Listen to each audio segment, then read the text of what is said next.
जय हिंद दोस्तों, welcome to my YouTube channel triple R coaching centre. दोस्तों, जैसा कि हम लोग विश्व भूगोल के बारे में पढ़ रहे हैं, जिसमें 2 वीडियो मैंने डाल दिया है। एक महाद्वीपीय विस्थापन सिद्धांत और एक प्लेट टेक्टोनिक सिद्धांत पर 2 मैंने वीडियो डाला। आज जो हम लोग पढ़ेंगे, इसमें पढ़ेंगे हम लोग 7 महादेश है। 7 महादेश में से पहला महादेश जो उत्तरी अमेरिका है, उत्तरी अमेरिका महादेश के बारे में हम लोग पढ़ेंगे। उत्तरी अमेरिका महादेश में जितने भी देश हैं उनके बारे में भी अलग अलग वीडियो में हम लोग पढ़ेंगे। उसका दोनों भाग देखेंगे, उसका भौतिक भाग भी पढ़ेंगे और उसका राजनीतिक भाग भी पढ़ेंगे। ठीक है, आज जो हमने लिया है वो उत्तरी अमेरिका महादेश लिया है। और उत्तरी अमेरिका महादेश में खास करके हम लोग उत्तरी अमेरिका महादेश में कुल कितने देश हैं और उनकी राजधानी के बारे में पढ़ेंगे। उसके बाद उत्तरी अमेरिका का जो चौहद्दी है कि उत्तरी अमेरिका के उत्तर भाग में क्या पड़ता है, कौन सा महादेश पड़ता है या कौन सा सागर पड़ता है, इसके उत्तर में इसके बाद पश्चिम में क्या पड़ता है, पूर्व में कौन सा सागर पड़ता है और दक्षिण में क्या पड़ता है, इसके बारे में हम लोग आज चर्चा करेंगे। ठीक है, क्योंकि यहाँ से प्रश्न देखने को मिलते हैं, पूछता है प्रश्न में पूछ देगा कि उत्तरी अमेरिका के उत्तर में कौन सा महासागर स्थित है, यानी पूछ देगा पूर्वी भाग में कौन सा महादेश स्थित है। इसको हम लोग मैप के माध्यम से, मानचित्र के माध्यम से हम लोग पढ़ेंगे। अगर आप लोग के पास एटलस होगा तो बहुत ही आसानी होगी, एटलस निकालकर आप लोग वहाँ पर देख सकते हैं। ठीक है, क्योंकि एटलस के माध्यम से चीज़ें जल्दी याद होगी। अगर आप लोग के पास एटलस नहीं होगा तो मैं रिक्वेस्ट करूंगा कि आप लोग एटलस ले लीजिए। एटलस के माध्यम से पढ़ने में चीज़ें याद होगी और वो चीज़ें बार बार देखने से क्या होगी, कभी हम भूल नहीं सकते हैं।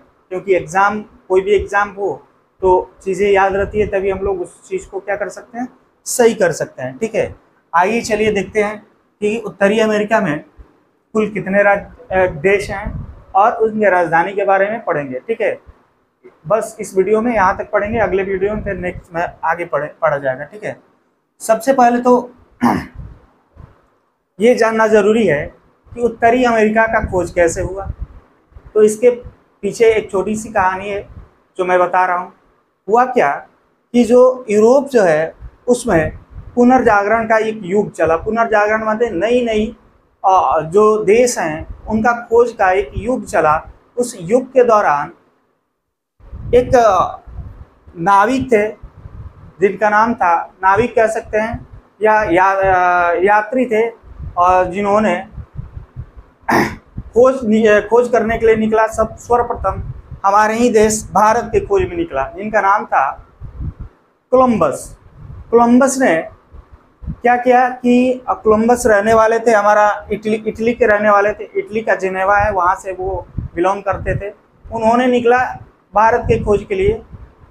तो जब उन्होंने निकला तो वो अटलांटिक महासागर में, क्योंकि आप जानते हैं कि यहाँ यूरोप है, यूरोप के बाद ये हमारा पड़ता है उत्तरी अमेरिका। तो यूरोप से जब उन्होंने निकला तो अटलांटिक महासागर होते हुए वो रास्ते भटक गए, और रास्ते भटकने के कारण उन्होंने उत्तरी अमेरिका के उत्तरी पूर्वी तटीय भाग पर पहुँचे। जब उत्तरी पूर्वी तटीय भाग पर उन्होंने पहुँचा तो वो देखे कि यहाँ आने के बाद उन्हें सबसे पहले तो वहाँ के मूल निवासी जो थे, जिनको रेड इंडियन के नाम से जाना जाता था, उन्होंने ही रखा था रेड इंडियन, क्योंकि उन्हें पता नहीं था कि हम जहाँ आए हैं वो भारत नहीं है। जब वो वहाँ पर गए तो वहाँ के लोग वहाँ के जो मूल आदिवासी जो थे, मूल निवासी जो थे, वो उनका चेहरा रेड था, इसलिए उन्होंने कहा उनको रेड इंडियन। ठीक है, आज भी पूछता है प्रश्न कि उत्तरी अमेरिका के मूल निवासी को किस नाम से जाना जाता है, तो रेड इंडियन के नाम से जाना जाता था। ठीक है, उन्होंने जब उनको पता चला कि हम जिस महादेश पर आए हैं वो महादेश या वो देश भारत नहीं है, ये कोई दूसरा है, तो उन्होंने इसको नई दुनिया कह दिया।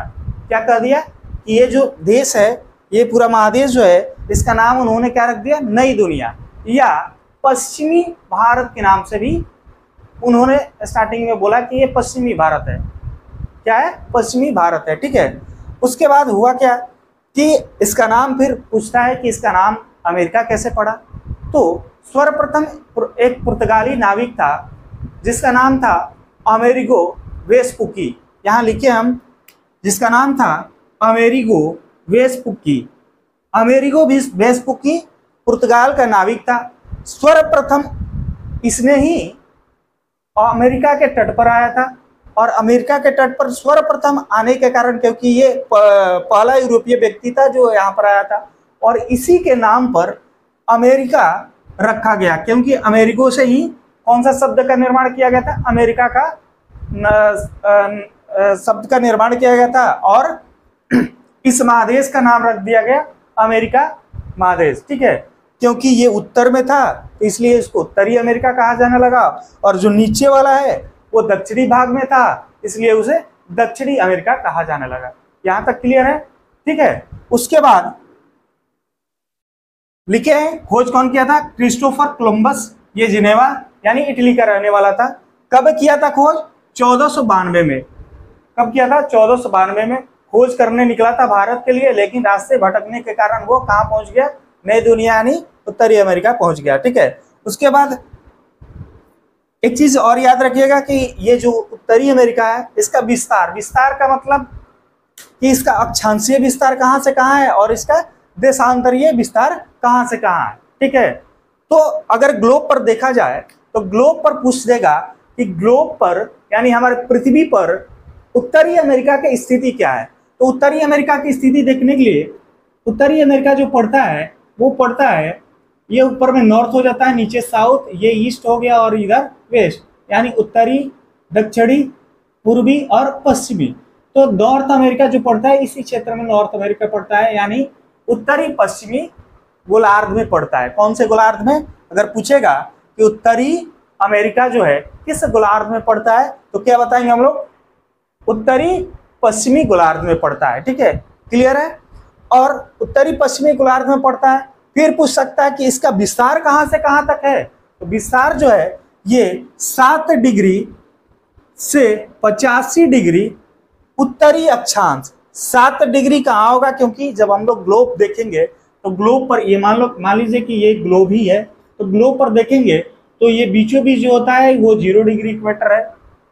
इधर 0 डिग्री इक्वेटर जिसको हम लोग भूमध्य रेखा या उसी को विषुवत रेखा भी कहते हैं। ठीक है, एक वीडियो इस पर भी आएगा। अक्षांश देशांतर पृथ्वी पर जो काल्पनिक रेखाएं हैं उसके लिए एक वीडियो मैं बनाऊंगा। ठीक है, तो उस पर मैं बताऊंगा कि अक्षांश और देशांतर क्या होता है, कितनी इसकी संख्या है, और जो महत्वपूर्ण अक्षांश और देशांतर रेखा है उसके बारे में भी हम लोग चर्चा करेंगे। ठीक है, अभी बस इतना जानिए कि 0 डिग्री जो होता है वो उत्तरी अमेरिका के नीचे है, यानी 0 डिग्री के बाद ऊपर बढ़ेंगे तो 1 डिग्री, 2 डिग्री, 3 डिग्री।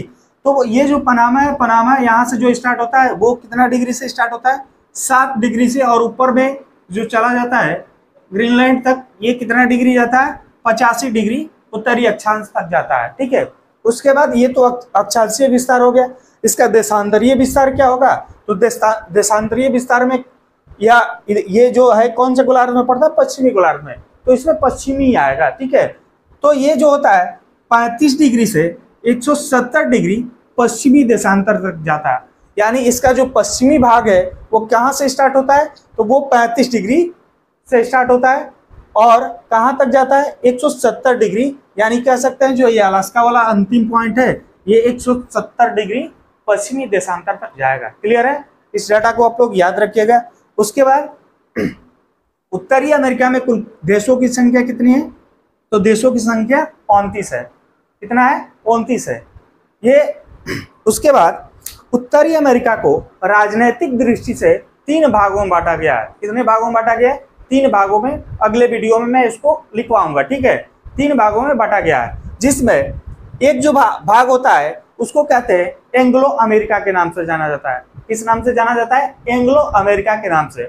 एंग्लो का मतलब होता है जो विदेशी बाहरी, जैसे अंग्रेज जो है वो अंग्रेज यहाँ पर भी आके शासन किए थे, और जो अंग्रेज यहाँ शासन किए थे तो कुछ यहाँ के निवासी बन गए, तो निवासी जो बन जाते हैं उसको उन्हें ही एंग्लो कहा जाता है, क्योंकि यहाँ अत्यधिक मात्रा में यूरोपीय ही देखने को मिलेंगे। ठीक है, इसलिए इसको क्या कहा जाता है, एंग्लो अमेरिका कहा जाता है। हम लोग के भारत में भी जो ब्रिटेन के जितने भी निवासी रहते हैं उनको एंग्लो इंडियन के नाम से ही जाना जाता है, ठीक है। तो इसलिए ये जो भाग है इस एंग्लो अमेरिका में कनाडा यूएसए को शामिल किया गया है। किसको किसको शामिल किया है, कनाडा और यूएसए को शामिल किया है। उसके बाद दूसरा जो उत्तरी अमेरिका का भाग है जिसको कहते हैं हम लोग मध्य अमेरिका के नाम से, किस नाम से जाना जाता है, मध्य अमेरिका के नाम से। और मध्य अमेरिका में मैक्सिको से लेकर पनामा के बीच जितने भी देश हैं ये किसके अंतर्गत आते हैं, मध्य अमेरिका के नाम से, ठीक है, मध्य अमेरिका के अंतर्गत आते हैं। इसमें मैक्सिको है, ग्वाटेमाला है, उसके बाद बेलीज है, होंडुरास है, निकारागुआ है, उसके बाद एल सल्वाडोर है, कोस्टा रिका है, पनामा है। ये सारा जो देश है ये किसके अंतर्गत आते हैं, मध्य अमेरिका के अंतर्गत आते हैं, ठीक है। और एक जो भाग है तीसरा उसको कहते हैं कैरेबियाई देश। कैरेबियाई देश जो है वो कैरेबियन सागर, क्योंकि ये जो सागर है इसको कहते हैं हम लोग कैरेबियन सागर, और इस कैरेबियन सागर में जितने भी छोटे छोटे द्वीप वाले देश हैं वो उसको कहते हैं हम लोग कैरेबियाई देश कहते हैं, ठीक है। उसके बारे में पढ़ेंगे कि कैरेबियाई देश में कितने देश शामिल है, मध्य अमेरिका में कितने देश शामिल है, और एंग्लो अमेरिका में कौन कौन सा देश शामिल है, उसको नेक्स्ट वीडियो में हम लोग बोर्ड पर लिख के उसको देखेंगे, ठीक है। याद करने के लिए याद रखना है कि एंग्लो अमेरिका में दो है, कनाडा और यूएसए। उसके बाद मध्य अमेरिका में मैक्सिको है, बेलीज है, होंडुरास है, निकारागुआ है, ग्वाटेमाला है, एल सल्वाडोर है, कोस्टा रिका है और पनामा है। और कैरेबियाई देश में जैसे क्यूबा हो गया, जमैका हो गया, हैती हो गया, डोमिनिक रिपब्लिक हो गया, द बहामास हो गया, बरमूडा हो गया, प्यूर्टो रिको, ये सब जो आता है ये कैरेबियाई देश के अंतर्गत आता है। कुल देशों की संख्या उत्तरी अमेरिका में कितना है, 29 है, ठीक है। अब हम लोग देखते हैं थोड़ा सा चौहद्दी के बारे में पूछ देता है। चौहद्दी मतलब इसके पूछ देगा कि इसके उत्तरी भाग में क्या पड़ता है, दक्षिणी भाग में क्या पड़ता है, उसके बारे में हम लोग थोड़ा सा देख लेते हैं, ठीक है।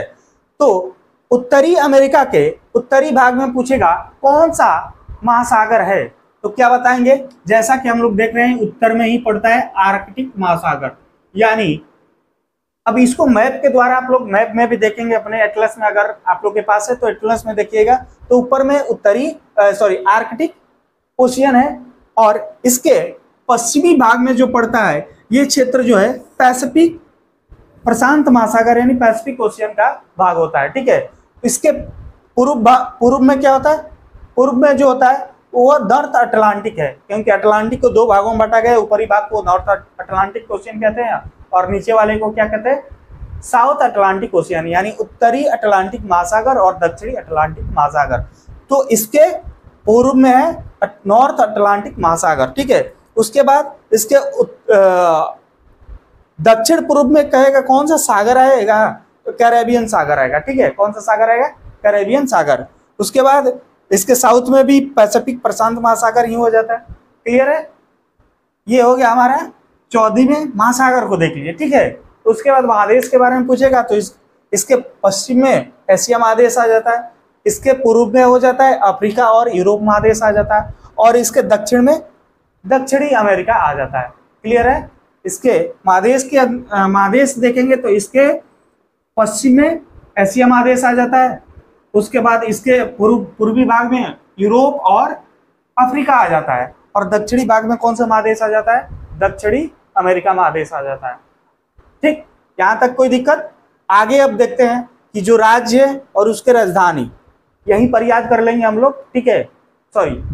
जो देश है और उसके राजधानी देखते हैं। इसमें कुल 29 देश है और उसके राजधानी को हम लोग पढ़ते हैं, ठीक है। जैसे कनाडा का राजधानी कहाँ है, ओटावा। कनाडा का राजधानी कहाँ है, ओटावा। उसके बाद है यूएसए का फुल फॉर्म क्या होता है, यूनाइटेड स्टेट ऑफ अमेरिका। इसका फुल फॉर्म होता है United state of America. Hindi में कहते हैं संयुक्त राष्ट्र अमेरिका। हिंदी में क्या कहते हैं इसको, संयुक्त राष्ट्र अमेरिका। यूएसए का राजधानी है वाशिंगटन डीसी। कहाँ राजधानी है, वाशिंगटन डीसी। उसके बाद मैक्सिको, इसको देखिए दो तो याद कर लीजिए इसको, कनाडा का होता है ओटावा, और यूएसए का होता है वाशिंगटन डीसी। उसके बाद मैक्सिको का राजधानी है मैक्सिको सिटी। इसमें बस सिटी लगा देना है, याद हो जाएगा, ठीक है, मैक्सिको का मैक्सिको सिटी। उसके बाद है ग्वाटेमाला। तो ग्वाटेमाला का जो है ग्वाटेमाला सिटी है, इसमें भी सिटी लगा देना है, ये भी राजधानी ग्वाटेमाला का ग्वाटेमाला सिटी। उसके बाद है बेलिस। बेलिस का है बेलमोपन। बेलिस का है बेलमोपन, ठीक है। उसके बाद है एल सल्वाडोर का है सैन सल्वाडोर। यहाँ लिखे नहीं है, आप लोग लिख लीजिएगा।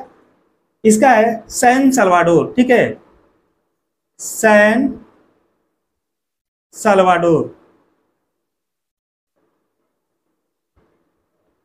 San Salvador. उसके बाद है कोस्टारिका। कोस्टारिका का राजधानी है सैन जोस। कोस्टारिका का राजधानी है सैन जोस। हुंडारास। हुंडारास का है टेगुसिगालापा। टेगुसिगालापा, ठीक है। उसके बाद निकारागुआ, मानागुआ, इसमें कोई दिक्कत नहीं, निकारागुआ यानी उसने नकारा तो ये नकारा यानी माना, यानी निकारागुआ का मानागुआ, ठीक है। उसके बाद पनामा का पनामा सिटी, इसको भी याद करने में कोई परेशानी नहीं। पनामा का क्या होगा, पनामा सिटी, क्लियर है। एक बार और देख लेते हैं मध्य अमेरिका वाले भाग में। मैक्सिको का मैक्सिको सिटी है। उसके बाद ग्वाटेमाला का है ग्वाटेमाला सिटी है। उसके बाद बेलिस, बेलिस का बेलमोपन है, लिख देते हैं यहाँ बेलमोपन, बेलमोपन। उसके बाद हुंडारास का है टेगुसिगालापा। उसके बाद निकारागुआ का मानागुआ। उसके बाद कोस्टारिका का सैन जोस। उसके बाद पनामा का पनामा सिटी है। ये हमारा हो गया मध्य अमेरिका। कैरिबियाई देश में भी है कुछ, जैसे क्यूबा हो गया। उसके बाद जमैका, जमैका का राजधानी किंगस्टन होता है। उसके बाद हयाती का पोर्ट यू प्रिंस। हयाती का राजधानी क्या है, पोर्ट यू प्रिंस। उसके बाद डोमिनिकन रिपब्लिक सैन जुआन, सॉरी सैन जुआन। डोमिनिकन रिपब्लिक का क्या होता है, सैन जुआन। उसके बाद द बहामास है नसाउ, और बरमुडा जो है हैमिल्टन। बरमुडा का क्या होता है, हैमिल्टन होता है, ठीक है, क्लियर है। इसको हम लोग अगले वीडियो में फिर से अमेरिका का जो राजनीतिक दृष्टि से 3 भागों में बांटा गया, उसमें कौन कौन सा शामिल है, वहां पर भी अगले वीडियो में हम लोग इसको एक बार पढ़ेंगे और फिर से याद करेंगे, क्योंकि बहुत सारे एग्जामों में डायरेक्ट राजधानी से ही प्रश्न क्या करता है, पूछ देता है। उसके बाद कुछ और महत्वपूर्ण बिंदु है, जैसे यहाँ दिया हुआ है बेरिंग स्ट्रेट। स्ट्रेट यानी जल संधि। जल संधि का परिभाषा साधारणतः बताया जाता है कि दो स्थलों को जो जल के माध्यम से बांटता है वो क्या कहलाता है, स्ट्रेट कहलाता है, यानी जल संधि कहलाता है। जैसे यहाँ देख रहे हैं, ये हमारा एशिया का भाग है रसिया, और यहाँ जो हमारा उत्तरी अमेरिका का एक भाग है जो यूएसए का भाग है अलास्का, ठीक है।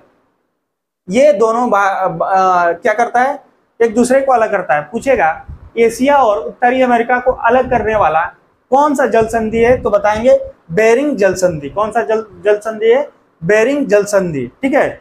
उसके बाद लिख देते हैं यहाँ पर बेरिंग जल संधि, ठीक है, बेरिंग जल संधि।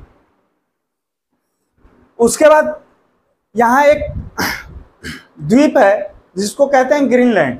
ये ग्रीनलैंड जो है वो कहाँ का कौन से देश का ये द्वीप है, तो डेनमार्क का। किसके अंडर है, ये डेनमार्क है।